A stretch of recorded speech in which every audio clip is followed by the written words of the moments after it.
तो hello friends, कैसे हो आप सब। उम्मीद करता हूँ आप सब एकदम खैरियत से होंगे। तो स्वागत है आपका फिर से हमारे चैनल एग्री पाठशाला में।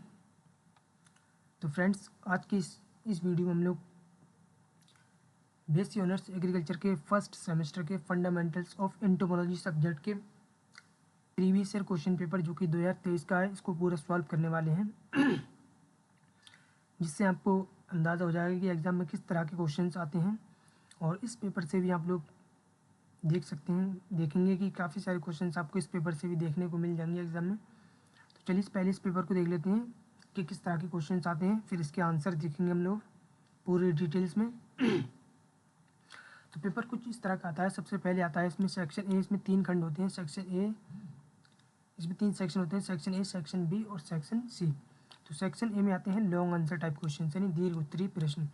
इसमें टोटल 6 क्वेश्चन आते हैं। इसे एक क्वेश्चन से एक क्वेश्चन पहला ये है, इसमें एक क्वेश्चन ये है और एक क्वेश्चन ये है इसमें, यानी एक क्वेश्चन में 2 क्वेश्चन हैं जिसमें से सिर्फ एक करना होता है।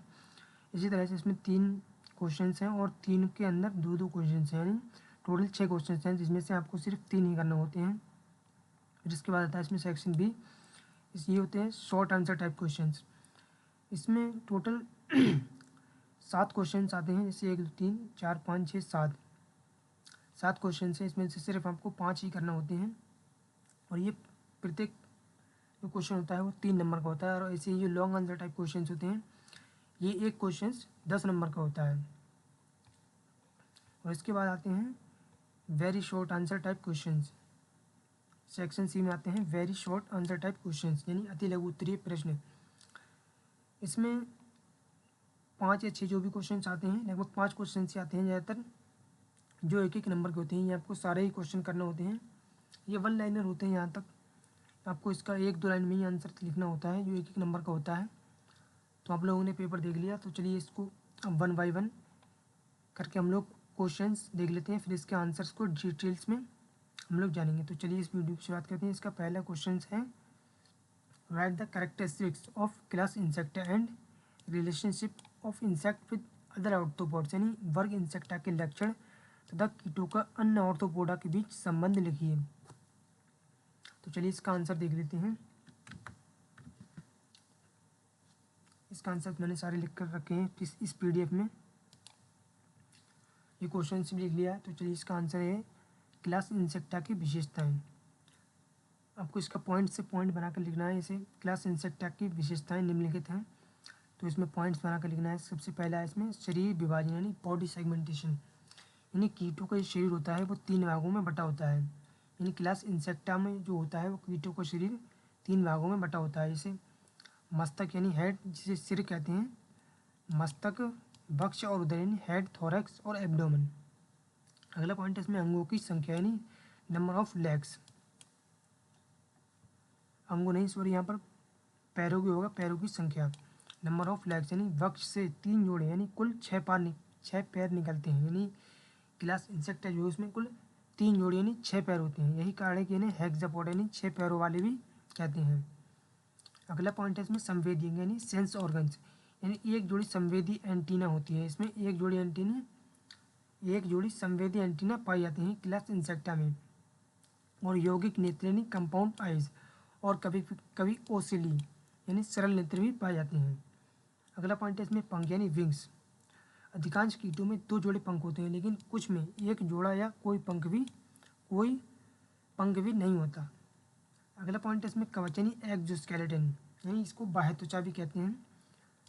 शरीर काइटिन से बनी कठोर बाह्य कंकाल यानी एक्सोस्केलेटन से ढका रहता है। यानी इनका जो बाह्य कवच होता है, यानी एक्सोस्केलेटन, वो काइटिन नामक पदार्थ से बना होता है, जो कि कठोर होती है। अगला पॉइंट है इसमें श्वसन तंत्र यानी रेस्पिरेशन।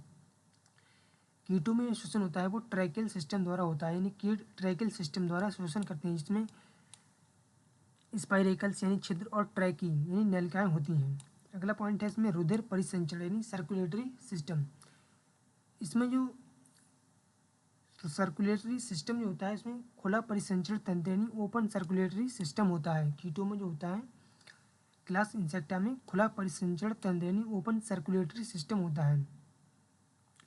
हीमोलिम्फ रुधिर की जगह कार्य करता है, यानी इसमें रुधिर की जगह हीमोलिम्फ पाया जाता है। मानव में जो पाया जाता है वो हीमोग्लोबिन पाया जाता है, लेकिन कीटों में हीमोलिम्फ पाया जाता है। अगला पॉइंट है इसमें पाचन तंत्र यानी डाइजेस्टिव सिस्टम। पूर्ण विकसित पाचन तंत्र, इसमें फॉरगट, मिडगट और हैंडगट पाए जाते हैं। ये सारे ही क्लास इंसेक्टा की विशेषताएं हैं, जिसके आप ये पॉइंट्स देख सकते हैं। पॉइंट्स बनाकर लिखने से नंबर अच्छे मिलते हैं। जैसे अगला पॉइंट है इसमें स्नायु तंत्र यानी nervous system. Ventral nerve cord यानी और मस्तिष्क, ब्रेन होता है। यानी नर्वस सिस्टम में इसमें वेंट्रल नर्व कॉर्ड और ब्रेन होता है। अगला पॉइंट है इसमें पॉइंट नंबर 10, प्रजनन यानी रिप्रोडक्शन। प्रजनन लैंगिक यानी सेक्सुअल होता है। मादा अंडे देती है। जीवन चक्र में मेटामॉर्फोसिस यानी रूपांतरण पाया जाता है। अब इसमें आगे पूछा था कि कीटों का अन्य ऑर्थोपोड से संबंध, तो ये है relationship of insect with other arthropods. Class insecta phylum arthropoda के अंतर्गत आती है। ऑर्थोपोडा विश्व का सबसे बड़ा और विविधता से भरपूर संघ है। अब देख लेते हैं ऑर्थोपोड्स की मुख्य विशेषताएं क्या क्या होती हैं। तो इसमें खंडित शरीर होता है यानी सेगमेंटेड बॉडी, जोड़ादार पैर यानी जॉइंटेड अपेंडेज होता है। काइनेटिस बाह्य कंकाल यानी काइटिनियस। एक्सोस्केलेटन यानी जो एक्सोस्केलेटन यानी बाह्य कंकाल जो होता है वो काइटिन के बना होता है। अगला है द्विपार्श्वीय सममिति यानी बायलैटरल सिमेट्री। अगला इसमें ऑर्थोपोडा की मुख्य श्रेणियां और इंसेक्टा से संबंध। ऑर्थोपोडा की जो प्रमुख श्रेणियां और इंसेक्टा से संबंध दिया गया है नीचे। उसका पहला है क्रस्टेशिया यानी जैसे झींगा, केकड़ा, झींगा मछली, इसके एग्जाम्पल हैं ये। इनका शरीर दो भागों यानी सिफेलोथोरैक्स प्लस एब्डोमेन में होता है। जलीय जीवन, श्वसन के लिए गिल्स। कीटों की तरह बाह्य कंकाल और जोड़ादार अंग होते हैं। यानी क्रस्टेशिया की जो विशेषताएं हैं वो ये हैं। बाकी दूसरा इसमें अरेक्निडा, इसके एग्जाम्पल हैं जैसे मकड़ी, बिच्छू, टिक माइट्स। इसमें 4 जोड़े पैर, कुल 8 होते हैं। पंख और एंटीना नहीं होते हैं। कीटों की तरह बाह्य कंकाल और खंडित शरीर होता है। अगला है इसमें मायरीपोडा, जैसे मिलीपीड और सेंटीपीड। लंबा शरीर, कई खंडों में बटा होता है। प्रत्येक खंड में 1 या 2 जोड़े पैर होते हैं। कीटों की तरह खंडित शरीर और जोड़दार पैर पाए जाते हैं। अगला है इसमें नंबर 4, इंसेक्ट यानी कीट। 3 शरीर खंड यानी शरीर जो होता है वो 3 खंडों में बटा होता है। जैसे कि आपने पहले भी पढ़ा था, हेड, थोरैक्स और एब्डोमेन। 6 पैर यानी 3 जोड़ी पैर और 1 जोड़ी एंटीना और पंख, ये चीज़ें इसमें पाई जाती हैं। अन्य ऑर्थोपोड से भिन्न यह सबसे अधिक विविध और अनुकूलनशील समूह है। तो इसके निष्कर्ष में है कीट इंसेक्ट्स अन्य ऑर्थोपोड्स की तरह खंडित शरीर, बाह्य कंकाल और जोड़दार अंग रखते हैं, लेकिन इनकी विशेषता है 3 भागों में विभाजित शरीर, 6 पैर और 1 जोड़ी एंटीना और मेटामॉर्फोसिस। इस प्रकार कीट ऑर्थोपोडा संघ का सबसे विकसित और सफल वर्ग है। ये क्वेश्चन 1 का आंसर पूरा हो गया, जो कि लॉन्ग में है। इसे आप लिख सकते हैं तो पूरे 10 नंबर आपको आराम से इसमें मिल जाएंगे।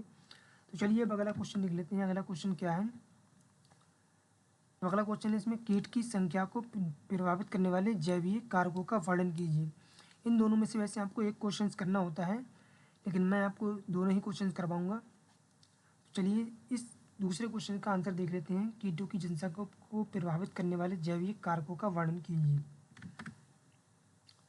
तो इसमें दिया गया है कीटों की जनसंख्या को प्रभावित करने वाले जैविक कारकों का वर्णन। कीटों की जनसंख्या को प्रभावित करने वाले जैविक कारक निम्नलिखित हैं। तो कीटों की जनसंख्या निरंतर यानी परिवर्तनशील रहती है। किसी क्षेत्र में कीटों की संख्या कभी बहुत अधिक बढ़ जाती है तो कभी अचानक घट जाती है। इन उतार चढ़ावों को प्रभावित करने वाले 2 मुख्य प्रकार के कारक होते हैं। एक होता है अजैविक कारक यानी एबायोटिक फैक्टर्स, और दूसरा होता है जैविक कारक यानी बायोटिक फैक्टर्स। तो यहाँ पर हम केवल जैविक कारकों का ही वर्णन करेंगे, क्योंकि यहाँ पर सिर्फ जैविक कारकों का वर्णन के बारे में ही पूछा गया है। तो इसमें पॉइंट वाइज है ये भी। तो इसमें पहला पॉइंट है परभक्षण यानी प्रीडेशन। कीटों की संख्या को नियंत्रित करने में परभक्षी जीवों की भूमिका अत्यंत महत्वपूर्ण होती है। कई प्रकार के पक्षी, स्तनधारी सरीसृप, उभयचर तथा अन्य कीट स्वयं कीटों को भोजन के रूप में खाते हैं। इससे भी कीटों की संख्या प्रभावित होती है। जैसे एग्जाम्पल के तौर पर गौरैया, मैना, बुलबुल आदि पक्षी टिड्डी और कीड़ों को खाते हैं और जिससे कीटों की जनसंख्या प्रभावित होती है। और इसमें दूसरा है मेंढक और छिपकली भी कीटों का शिकार करते हैं। मकड़ी और ड्रैगन फ्लाई उड़ने वाले कीटों को पकड़कर खाती हैं। इस प्रकार परभक्षण से कीटों की जनसंख्या प्राकृतिक रूप से संतुलित रहती है। दूसरा पॉइंट है इसमें परजीवी यानी पैरासिटिज्म। परजीवी वे जीव हैं जो किसी अन्य जीव परपोषी यानी होस्ट पर रहते हुए उनसे भोजन प्राप्त करते हैं और धीरे धीरे उसकी मृत्यु का कारण बनते हैं। कीटों पर कई प्रकार के परजीवी आक्रमण करते हैं, जैसे परजीवी ततैया, परजीवी मक्खियाँ आदि। इसके एग्जाम्पल के तौर पर हैं उदाहरण में ट्राइकोग्रामा नामक सूक्ष्म ततैया कीटों के अंडों के अंदर अंडे देती है और उनसे निकलने वाले लार्वा परपोषी को खा जाते हैं। मक्खियों की कुछ प्रजातियां अन्य कीटों के शरीर पर अंडे देती हैं और उनसे निकलने वाले लार्वा कीट को मार डालते हैं। इस प्रकार परजीविता कीटों की संख्या को कम करती है। अगला इसमें प्रतिस्पर्धा यानी कंपटीशन। किसी क्षेत्र में भोजन, आश्रय और प्रजनन स्थल सीमित होते हैं। जब एक ही प्रजाति के या भिन्न प्रजातियों के कीट इन संसाधनों के लिए प्रतिस्पर्धा करते हैं तो उनकी वृद्धि और संख्या प्रभावित होती है। जैसे एग्जाम्पल के तौर पर एक ही पौधे पर विभिन्न प्रकार के रस चूसने वाले कीट जैसे एफिड्स, जंपिंग प्लांट, लाइस आपस में प्रतिस्पर्धा करते हैं, जिससे कीटों की जनसंख्या होती है वो प्रभावित होती है। अधिक प्रतिस्पर्धा से कमजोर कीट नष्ट हो जाते हैं और केवल अनुकूलित कीट ही जीवित रह पाते हैं। अगला पॉइंट है इसमें रोगजनक जीव यानी पैथोजेंस। कीटों की जनसंख्या पर विभिन्न सूक्ष्म जीवों का भी गहरा प्रभाव पड़ता है, जैसे कवक, फंजाई, बैक्टीरिया, विषाणु और प्रोटोजोआ कीटों को संक्रमित कर देते हैं और उनमें बीमारी उत्पन्न करते हैं, जिससे कीटों की जनसंख्या प्रभावित होती है। जैसे एग्जाम्पल के तौर पर यहाँ पर ब्यूवेरिया बैसियाना और मेटराइजियम एनिसोप्ली कवक कीटों के शरीर में प्रवेश कर उन्हें मार देते हैं। अगला पॉइंट है इसमें बैसिलस थ्यूरिंजिएंसिस यानी बीटी नामक बैक्टीरिया इल्ली यानी कैटरपिलर को मारता है। अगला इसमें एनपीवी यानी न्यूक्लियर पॉलीहेड्रोसिस वायरस यानी टिड्डियों और अन्य लार्वा को संक्रमित करता है। जब किसी क्षेत्र में इन सूक्ष्म जीवों का प्रकोप होता है तो बड़ी संख्या में कीट नष्ट हो जाते हैं। अगला पॉइंट है इसमें सहजीवन यानी म्यूचुअलिज्म सिम्बायोसिस।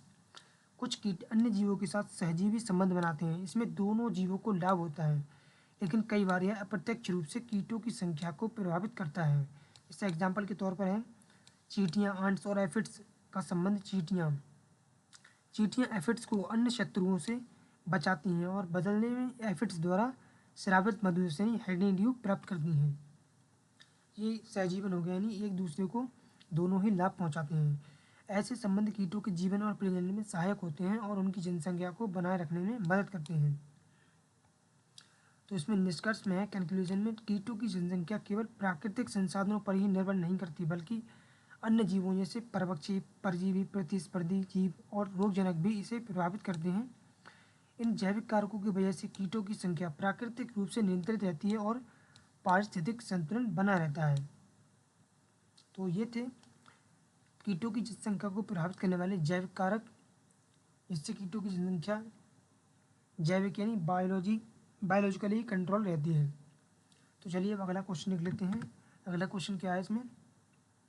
तो अगला क्वेश्चन है इसमें, draw only the labelled diagram of male and female genital organ of grass hopper यानी नर एवं मादा टिड्डे के जनन अंग का केवल नामांकित चित्र बनाइए। तो इसमें केवल नर एवं मादा टिड्डे के जनन अंग का केवल नामांकित चित्र पूछा गया है, बाकी इसमें लिखने के लिए कुछ भी नहीं है। तो चलिए इसका आंसर देख लेते हैं क्या है। तो यहाँ पर ये चित्र दिया गया है इसका, नर एवं मादा टिड्डे दोनों का ही यहाँ पर जनन अंग का चित्र दिया गया है। यह है मेल जेनिटल ऑर्गन्स और यह है फीमेल जेनिटल ऑर्गन्स। तो देख लेते हैं मेल जेनिटल ऑर्गन्स में क्या क्या पाया जाता है। ये आप देख सकते हैं, इस तरह के चित्र होता है, इससे आप बना सकते हैं और इसके नाम वगैरह लिख सकते हैं, तो आपको पूरे नंबर इसमें मिल जाएंगे। तो यहाँ पर इसके जो पाया जाता है वो होता है बेस डिफरेंस कहते हैं इसे, और यहाँ पर जो पाया जाता है वो टेस्टीज होता है यानी वृषण। यहाँ पर इसके सेमिनल वेसिकल होता है और यहाँ पर ये सेमिनल वेसिकल इजैक्लेक्टोरी डक्ट। फिर होता है इसमें एक्सेसरी ग्लैंड्स, फैलिक लोब्स, रेडिगस, पैरापोक्ट्स, और यहाँ पर पैरापोक्ट्स, ये दोनों ही पैरापोक्ट्स होते हैं। फिर अभी देख लेते हैं इसको फीमेल जेनिटल ऑर्गन्स में क्या क्या होता है। तो यहाँ पर होता है ओवरीज, इसमें मेल में पाया जाता है टेस्टिस और फीमेल में पाया जाता है ओवरीज। यहाँ पर oviducts, common oviducts, genital chamber, ovipositor valves, dorsal, ventral inner, ये सारी ही ओविपोजिटर वॉल्व होती हैं। फिर इसके यहाँ पर पाया जाता है यूँ सब एग्निटल प्लेट। तो इसके सिर्फ आपको चित्र ही पूछा था, ये आप चित्र बना सकते हैं, बाकी इसके नाम वगैरह लिख सकते हैं। और यहाँ पर ये आपको इसके बारे में मुख्य बातें दी भी गई हैं, नर जनन अंग कौन कौन से होते हैं और मादा जनन अंग कौन कौन से होते हैं। वैसे तो क्वेश्चन में सिर्फ चित्र के बारे में ही पूछा है, लेकिन मैं आपको बता देता हूँ क्या क्या होता है। जैसे वृषण सबसे पहले नर जनन अंग में है वृषण, यह वह जगह है जहाँ शुक्राणु बनते हैं, यानी कीटों में टेस्टिज जो होता है यानी वृषण वह जगह होती है यहाँ पर शुक्राणु बनते हैं।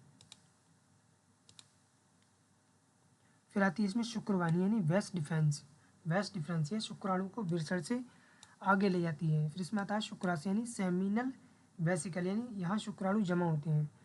फिर अगला आता है इसमें स्कलन नल यानी एजैकुलेटरी डक्ट, यह शुक्राणु को शरीर से बाहर निकालने में मदद करती है।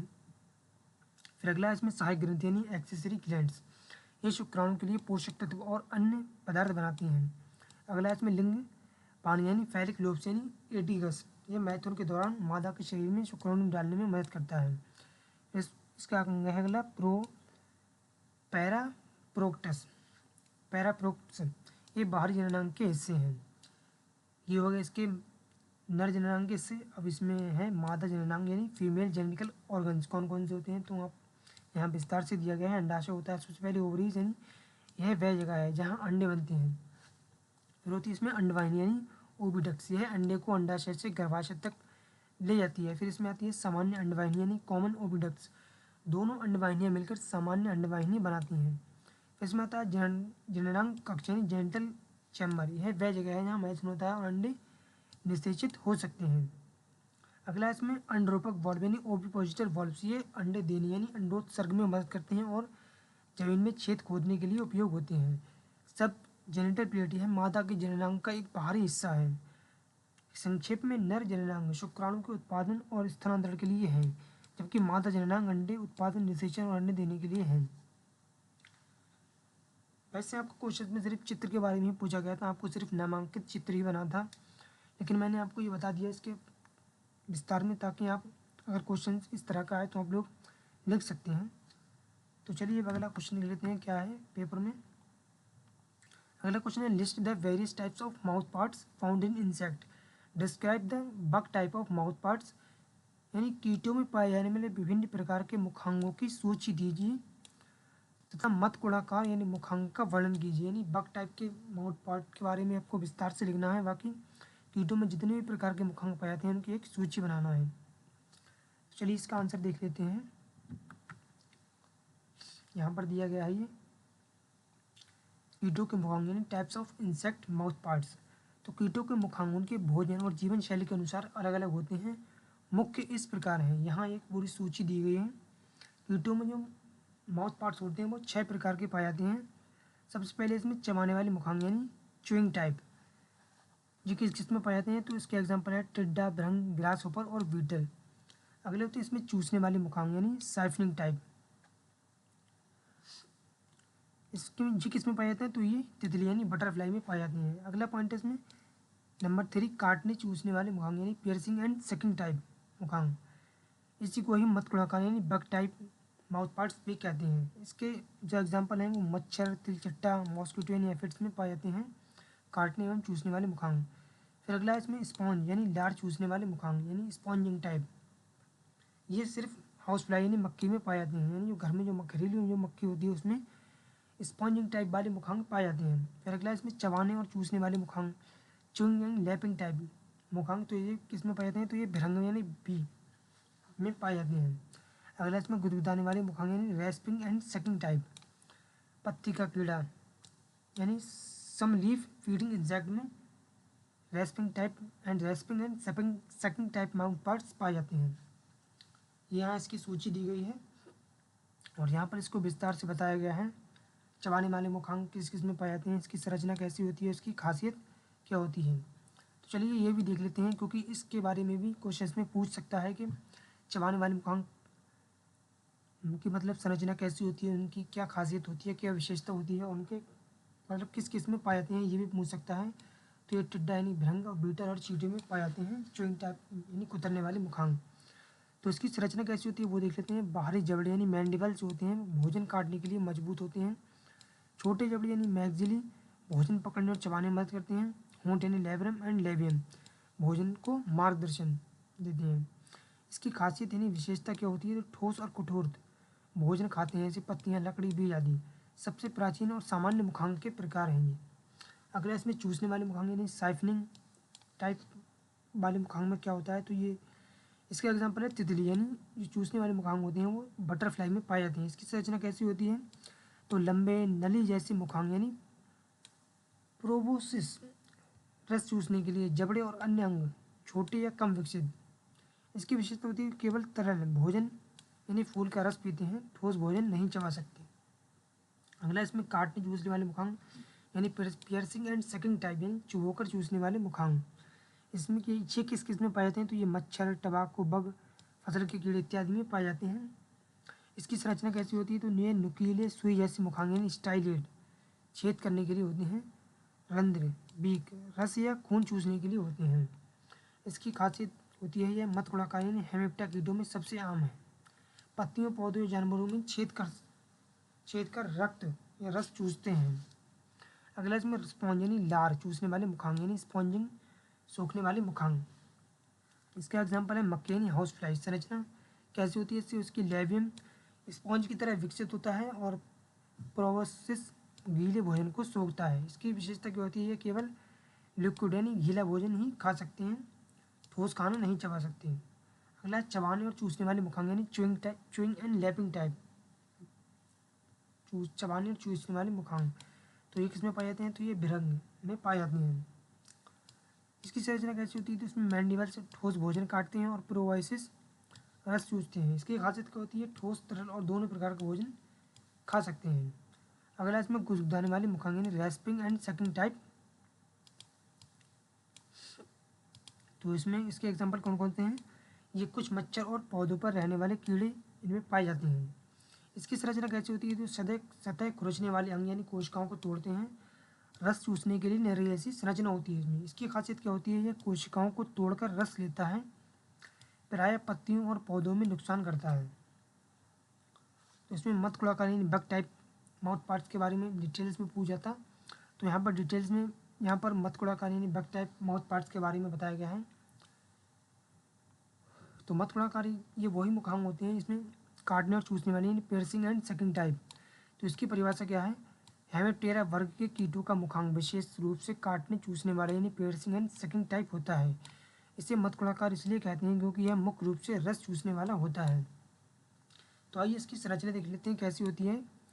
तो यह बी क्रॉस से यानी चुभोने वाला मुखांग नुकीला, लंबा और छेद करने के लिए उपयुक्त होता है।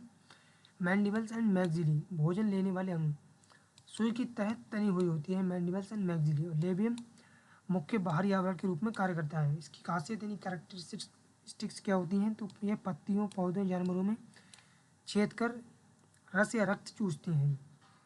अगला इसमें ठोस भोजन नहीं खा सकते। अधिकांश हेमिप्टेरा कीट जैसे तिलचट्टा, एफिड्स, पत्ती का कीड़ा मकोड़ा, लेफ फोपर्स इस प्रकार के होते हैं। खेती में यह कीट फसलों को नुकसान पहुंचाने वाले प्रमुख कीट होते हैं। इसका कार्य क्या होता है, तो ये पौधों का रस चूसकर उन्हें कमज़ोर बनाते हैं, कभी कभी रोग भी फैलाते हैं जैसे वायरस ट्रांसमिशन। तो ये क्वेश्चन आपका पूरा हो गया। तो चलिए अब अगला क्वेश्चन देख लेते हैं क्या है पेपर में। अगला क्वेश्चन है describe the circulatory system in insect with labelled diagram यानी कीट में परिसंचरण तंत्र का नामांकित चित्र सहित वर्णन कीजिए। इस क्वेश्चन में कीट का परिसंचरण तंत्र यानी सर्कुलेटरी सिस्टम के बारे में पूछा है और उसका नामांकित चित्र बनाना है और चित्र सहित वर्णन भी करना है। तो चलिए इसका आंसर देख लेते हैं क्या है। तो कीटों में संचार प्रणाली यानी सर्कुलेटरी सिस्टम मनुष्यों से काफ़ी अलग होती है। ये एक खुली प्रकार की यानी ओपन सर्कुलेटरी सिस्टम होती है, जिसका अर्थ होता है कि रक्त, जिसे कीटों में हीमोलिम्फ कहते हैं बंद रक्त वाहिकाओं में नहीं बहता, बल्कि शरीर के गुहा यानी बॉडी कैविटी में खुले रूप से घूमता है। यानी कीटों में जो सर्कुलेटरी सिस्टम जो होता है वो इंसानों की तरह बंद रक्त वाहिकाओं में यानी नलियों में नसों में नहीं बहता है, बल्कि शरीर के गुहा यानी बॉडी कैविटी में खुले रूप से घूमता है। आइए इसे एक लेवल वाले आरेख के साथ समझते हैं। तो यहाँ पर ये आरेख दिया गया है, ये आप देख सकते हैं, ये एक कीट का सर्कुलेटरी सिस्टम है। यहाँ पर ये हीमोसील्स होता है और ये यहाँ पर ऑस्टिया, ये इसका सिर होता है यहाँ पर, और बाकी ये नीचे यहाँ पर की साइड में इसका हृदय होता है, और यहाँ पर इसका हृदय से नीचे की साइड में हीमोसील्स पाया जाता है, और हीमोसील्स के बराबर में ही ये ऑस्टिया पाई जाती है। बाकी ये बीच में इसका हीमोलिम्फ और यहाँ पर ये इसका हीमोसील्स पाया जाता है। ये आप इस तरह से इसका चित्र बना सकते हैं और बाकी इसमें आप पढ़ सकते हैं नीचे कीटों में संचार प्रणाली का विवरण। कीटों की संचार प्रणाली के मुख्य भाग और उनकी कार्यप्रणाली इस प्रकार है। सबसे पहले पॉइंट है इसमें हीमोलिम्फ, यानी तो हीमोलिम्फ क्या होता है इसमें पढ़ लेते हैं। तो यह कीटों का रक्त यानी ब्लड यानी खून है। जैसे इंसानों में जो खून पाया जाता है उसे हीमोग्लोबिन कहते हैं, और कीटों में जो खून पाया जाता है उसे हीमोलिम्फ कहते हैं। यह कीटों का रक्त है। यह आमतौर पर रंगहीन या हल्का पीला हरा होता है, क्योंकि इसमें लाल रक्त कोशिकाएं यानी रेड ब्लड सेल्स और हीमोग्लोबिन नहीं होता है। इसका मतलब यह है कि ऑक्सीजन का परिवहन नहीं करता। इसका कार्य क्या होता है, तो यह पोषक तत्वों, न्यूट्रिएंट्स, हार्मोन्स और अपशिष्ट उत्पादों जैसे वेस्ट प्रोडक्ट को शरीर के विभिन्न हिस्सों तक पहुंचाता है। यह कीट के शरीर को कठोरता भी प्रदान करता है। इसमें विशेष कोशिकाएं होती हैं जिन्हें हीमोसाइट्स कहते हैं, जो प्रतिरक्षा यानी इम्यूनिटी और घाव भरने में मदद करती हैं। इसका कार्य हो गया। अगले है इसमें नंबर 2 पॉइंट है हीमोसील। हीमोसील क्या होता है, तो यह कीट के शरीर की मुख्य गुहा यानी कैविटी है जो हीमोलिम्फ से भरी होती है। सभी आंतरिक अंग यानी विसरल ऑर्गन्स इसी हीमोसील में तैरते रहते हैं और सीधे हीमोलिम्फ के संपर्क में रहते हैं। अगला इसमें पृष्ठीय रक्त वाहिका यानी डोर्सल ब्लड वेसल्स।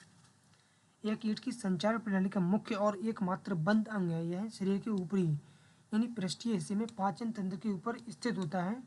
इसके दो मुख्य भाग होते हैं, एक होता है हृदय और दूसरा होता है महाधमनी यानी हार्ट और आर्टरा। हृदय है पृष्ठीय रक्त वाहिका का पिछला यानी उदर भाग होता है। यह कई कक्षों यानी चैम्बर से बना होता है। इसमें प्रत्येक में किनारों पर छोटे छिद्र होते हैं जिन्हें ऑस्टिया कहते हैं। जैसा कि आपने अभी चित्र में देखा था, ये ऑस्टिया वॉल्व्स की तरह काम करते हैं जो हीमोलिम्फ को हृदय में अंदर तो आने देते हैं लेकिन बाहर नहीं जाने देते। हृदय संकुचित यानी कॉन्ट्रैक्ट होकर हीमोलिम्फ को आगे की ओर पंप करता है। ये हृदय का कार्य होता है। बाकी अगला इसमें महाधमनी। यह पृष्ठीय रक्त वाहिका का अग्र यानी थोरैसिक और सिर भाग है। यह एक साधारण नली होती है जो हृदय से हीमोलिम्फ को आगे की ओर सिर तक ले जाती है और फिर उसे हीमोसील में छोड़ देती है।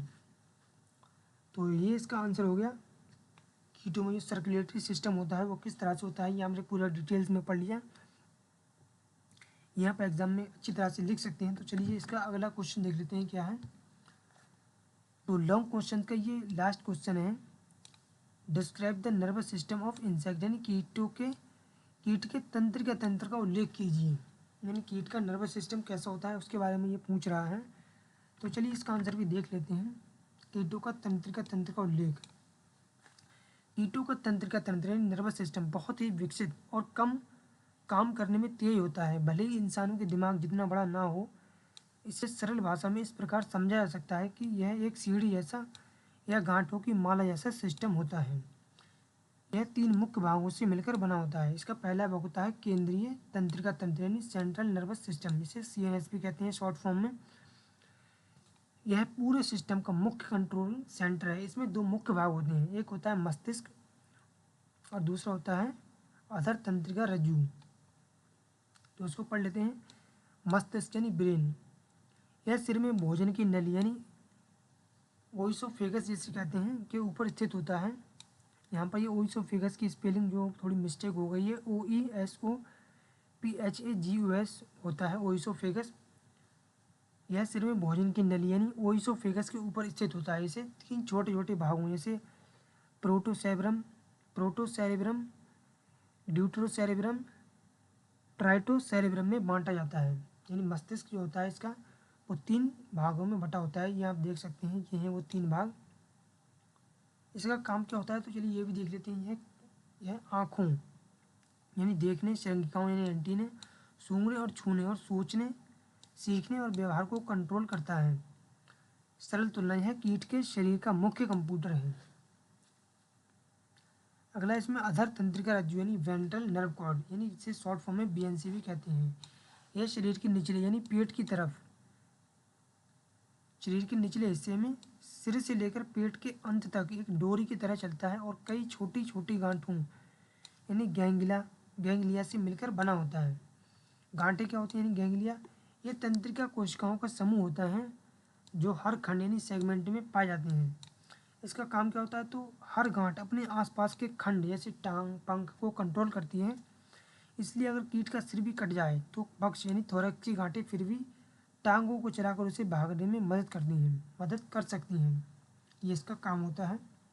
सबसे महत्वपूर्ण गांठ क्या होती है तो सबसे महत्वपूर्ण गांठ जो होती है वो सिर के ठीक नीचे एक बड़ी गांठ होती है जिसे उपग्रसिका यानी गुच्छिका सब ओइसोफेगल गैंग्लियन कहते हैं।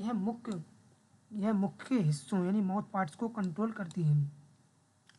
इसकी तुलना क्या है तो यह शरीर के हर फ्लोर पर रखे गए छोटे छोटे सब कंट्रोलर हैं। इसकी तुलना छोटे छोटे सब कंट्रोलर से की गई है। अगला इसमें दूसरा पॉइंट है परिधीय तंत्रिका तंत्र यानी पेरिफेरल नर्वस सिस्टम यानी पीएनएस। इसकी बनावट क्या होती है तो इसमें वे सभी नसें यानी नर्व शामिल होती हैं जो केंद्रीय तंत्रिका तंत्र यानी मस्तिष्क और अधर तंत्रिका रज्जु से निकलकर शरीर के बाहरी हिस्सों तक जाती हैं। इसका काम क्या होता है तो ये नसें ज्ञानेंद्रियों यानी सेंस ऑर्गन जैसे आँखों, श्रृंगिकाओं और शरीर पर मौजूद संवेदी वाणु यानी सेंसरी हेयर से जानकारी जैसे स्पर्श, गर्मी लेकर मस्तिष्क तक पहुंचाती हैं और फिर मोटर नसें मांसपेशियों को हिलने का आदेश देती हैं। और तीसरा पॉइंट है इसमें अतरंग तंत्रिका तंत्र यानी विसरल यानी स्टोमेटो गैस्ट्रिक नर्वस सिस्टम यानी वीएनएस। इसकी बनावट क्या होती है तो यह तंत्रिका तंत्र मुख्य रूप से पाचन तंत्र यानी डाइजेस्टिव सिस्टम और प्रजनन अंगों के आसपास पाया जाता है। इसका काम क्या होता है तो यह शरीर में अंदरूनी अनैच्छिक क्रियाओं जैसे इनवॉलंटरी एक्शंस को कंट्रोल करता है जैसे पाचन, दिल की धड़कन, डोर्सल वेसल्स का संकुचन और हार्मोन का स्राव। सरल तुलना है इसकी, यह एक ऑटो पायलट सिस्टम है जो अंदरूनी क्रियाओं को अपने आप मैनेज करता है। तो इसके निष्कर्ष में है कीटों का तंत्रिका तंत्र विकेंद्रीकृत यानी डिसेंट्रलाइज्ड होता है। इसका मतलब है कि नियंत्रण सिर्फ दिमाग के पास नहीं है बल्कि शरीर के हर खंड में बटा हुआ है। यही कारण है कि कुछ कीट जैसे तिलचट्टा सिर कटने के बाद भी कुछ हफ्तों तक जीवित रह सकता है क्योंकि उनका श्वास लेना और दौड़ना सिर्फ सिर पर निर्भर नहीं करता। तो फ्रेंड्स ये आपके पूरे 6 लॉन्ग क्वेश्चंस हो गए जो आपके एक क्वेश्चन पूरा 10 नंबर का आता है। ये मैंने आपको पूरे लॉन्ग में बताए हैं। अगर आप इसको पूरा लिखते हैं तो इसमें आपको पूरे के पूरे 10 नंबर मिलेंगे।